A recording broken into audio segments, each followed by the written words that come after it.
Male pattern baldness या फिर androgenetic alopecia का अभी के समय में कोई भी परमानेंट इलाज उपलब्ध नहीं है और इसके लिए तमाम तरह की दवाइयाँ उपलब्ध हैं, जिसमें जो सबसे पॉपुलर ऑप्शन के तौर पर मिनॉक्सिडिल है या फिर फिनेस्ट्राइड है।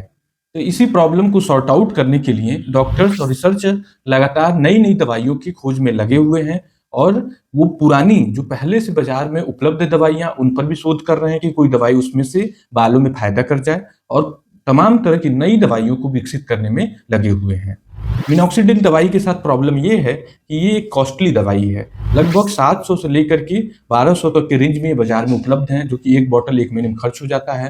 तो कई बार जो बिल्कुल ही पुअर पेशेंट्स हैं, उनके लिए बड़ा मुश्किल होता है इतना अफोर्ड कर पाना। और प्लस कुछ मरीजों में मिनॉक्सिडिल इस्तेमाल किया ही नहीं जा सकता है। जैसे कि उन्हें खुजली होने लगा, जलन होने लगा, मिनॉक्सिडिल की वजह से लालपन, सूजन आ जाना, तो इस तरह का प्रॉब्लम जो होता है कई बार हम लोग देखने को मिलता है। जैसे रिसेंटली एक पेशेंट को मिनॉक्सिडिल हम लोगों ने दिया था और उसके सिर में उसकी वजह से खुजली होने लगी। तो वो ऐसे पेशेंट्स फिर मिनॉक्सिडिल के लिए आइडियल कैंडिडेट नहीं होते हैं, तो फिर उसमें अल्टरनेटिव ऑप्शन चूज करना पड़ता है।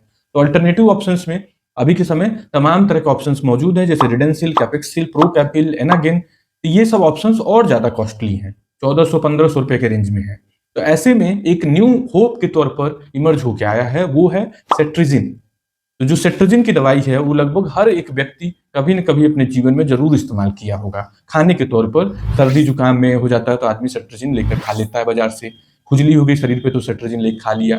तो सेट्रिजिन कितने समय से यूज की जा रही है, लेकिन रिसेंटली ये रिसर्च में निकल के आया है कि यदि 1% सेट्रिजिन को बालों में लगाया जाए तो वो गंजापन को ठीक करने में मदद करने लगता है, मतलब उसके बेनिफिशियल इम्पैक्ट आने लगते हैं। तो जो सेट्रिजिन दवाई है उसको 1% सोल्यूशन में इस्तेमाल किया गया था और रिसर्च में यहाँ तक ये निकल के आ रहा है कि लंबे समय तक लगाने के बाद इसकी क्षमता मिनॉक्सिडिल के बराबर है। तो अब ये चीज एक इंपॉर्टेंट यहाँ पर ये हो जा रहा है कि सेट्रिजिन जो है बड़ी ही सस्ती दवाई है।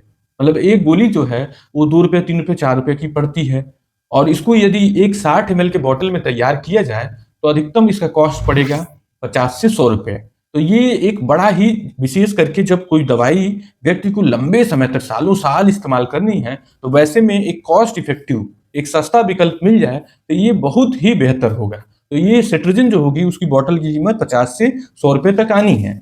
और सेट्रिजिन का साइड इफेक्ट क्या है, तो जो खाने वाली गोली है उससे नींद की प्रॉब्लम आती है, अदरवाइज बहुत ही सेफ मेडिसिन मानी जाती है।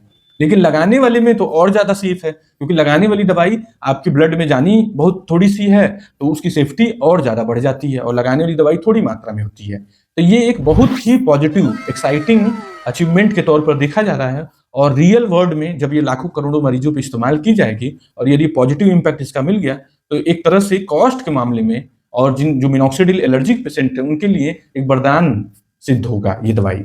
तो एक अच्छा विकल्प के समय में होपफुली इमर्ज हो जाएगा। Thank you.